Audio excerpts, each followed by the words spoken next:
حلقتنا النهاردة صاحبة عيار ثقيل، يعني حلقة ما تتفوتش. وده مش كلام دعاية عشان شوية مشاهدات زيادة ولا نزود عدد المتابعين. هنكشف معاكم النهاردة أسرار اللعبة كلها، وهتحس وانت بتتابعنا أكنك بتسمع الكلام لأول مرة، عشان لسه مكملين معاكم في كشف كواليس سد النهضة، كواليس خلف الستاير. والنهارده هنكشف لكم مين اللي بيخطط ومين المستهدف من وراء بناء سد النهضة. يسعد صباحكم أو مساكم أينما كنتم. أنا رفيق عادل وانتم بتتابعوا برنامج أصل الحدوتة. سد النهضة كارثة مائية ولا لعبة إثيوبية؟ سد النهضة يا صديقي أصبح من أكثر الملفات اللي بتثير الجدل في أفريقيا كلها، مش بس في حوض النيل. مصر شايفاه تهديد كبير جدا لحصتها المائية بدون اتفاق ملزم للطرفين يحفظ حصة كل دولة من المية. على الناحية التانية إثيوبيا شايفاه حق مشروع ليها للتنمية وتوليد الطاقة لشعبها. بعض الناس بتقول إن السد ممكن يكون كارثة بيهدد حياة ملايين من المواطنين وبداية أزمة مائية ممكن توصل لصراع مسلح، والبعض التاني شايف إن هو مجرد لعبة سياسية إثيوبية الهدف منها فرض سيطرتها على المنطقة، القرن الإفريقي والإخدود الإفريقي وحوض النيل. والمفاوضات لحد دلوقتي ما وصلتش لنتائج إيجابية واضحة، وده اللي بيخلي الخطر مازال قائم. هل هنعرف نتفادى الكارثة ونوصل لحل يرضي الكل، ولا هيبقى فيه تصعيد عسكري قريب؟ احنا النهاردة هنكمل حلقتنا معاكم اللي بدأناها المرة اللي فاتت عن سد النهضة والكارثة اللي بتحصل والعالم كله واقف بيتفرج عليها من بعيد. أصل الموضوع مش شوية مية محبوسة وملء خامس للسد وخلاص، الموضوع أصبح لعبة سياسية وجيولوجية بتلعبها إثيوبيا، مش إثيوبيا لوحدها. والسؤال الأهم والأخطر، هل السد أصبح قنبلة مائية موقوتة بيهدد حياة ملايين البشر؟ فنجان البن التمام، ويلا نعرف الحدوتة سوا.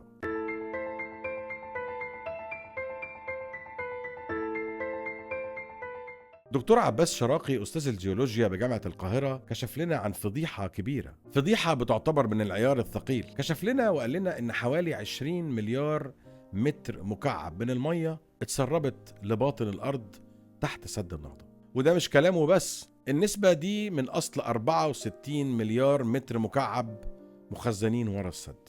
وعشان نفهم الحدوتة مع بعض هنسأل سؤال بسيط، إيه اللي بيحصل في باطن الأرض تحت سد النهضة؟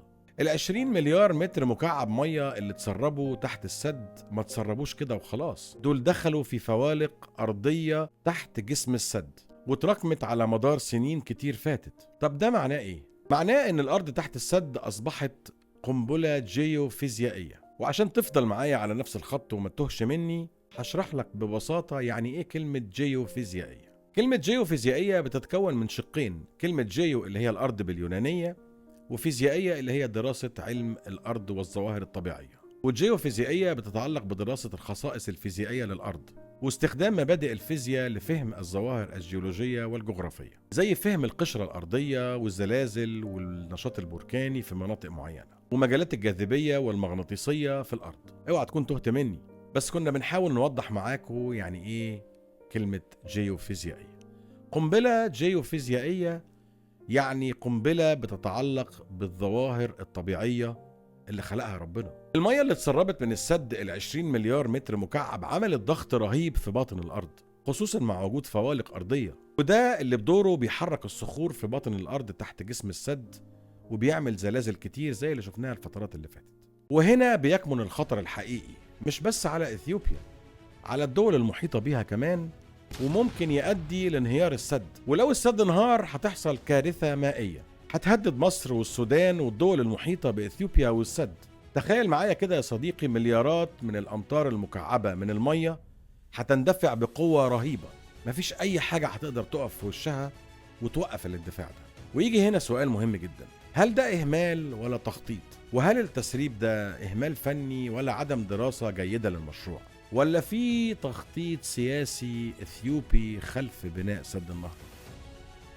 خليك فاكر الجملة دي كويس قوي عشان هنرجع لها تاني في آخر الحلقة، لأن لو التسريب ده متعمد يبقى إحنا قدام لعبة خطيرة بتلعبها إثيوبيا على حساب أمن المنطقة كلها.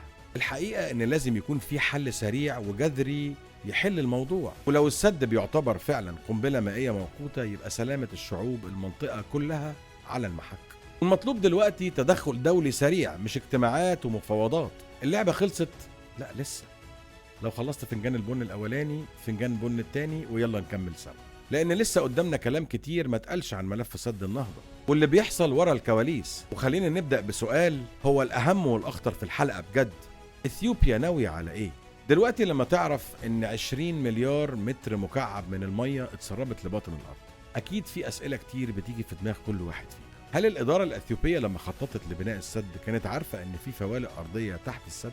ولو كانوا عارفين ليه ما اشتغلوش على تأمين الحتة دي كويس؟ ولا الموضوع مقصود لخلق أزمة بيئية جديدة تضرب المنطقة كلها؟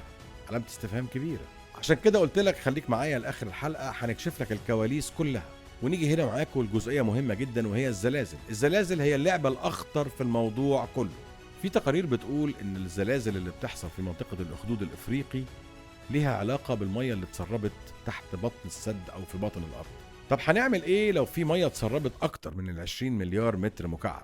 اكيد بالتبعيه هنفكر ونشوف ونقول ان هيبقى في زلازل اشد واقوى وممكن تؤدي لانهيار السد. وهنا بتكمن الكارثه الكبرى. طبعا مع انهيار السد هيحصل كوارث، اولهم الكارثه الانسانيه. مليارات الامطار المكعبه هتغرق السودان وهتحصد معاها ارواح بشر. تهديد صريح لمصر، هيأثر على البنية التحتية. الأثر الثالث وهو الأهم: أزمة إقليمية. هتبدأ كل دولة تلقي اللوم على الدولة التانية. في النهاية هنوصل لصراع مسلح طويل الأجل لا يعلم مداه إلا الله. والواضح من الموضوع كله إن إثيوبيا بتراهن على عامل الوقت. الواضح إن إثيوبيا مكملة في لعبتها الخطيرة. مراهنتها الكبرى هي على الوقت بدون أي تحرك على أرض الواقع.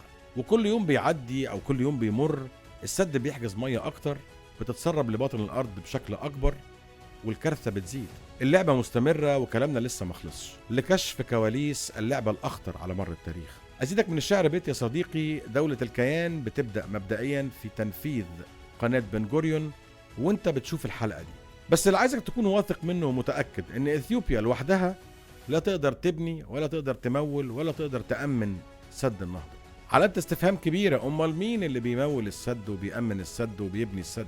تابعونا الحلقة الجاية عشان هنكشف لكم أكتر عن أبعاد اللعبة الإثيوبية الخطيرة اللي بتتلعب، وأسرار جديدة هتسمعها لأول مرة. اللعبة لسه في بدايتها والمفاجآت مستمرة. لو عجبك الفيديو شير لايك وسبسكرايب. أهلا بيك في أي وقت. كنت معاكم رفيق عادل في أصل الحدوتة، واستنونا في حواديت جاية كتير.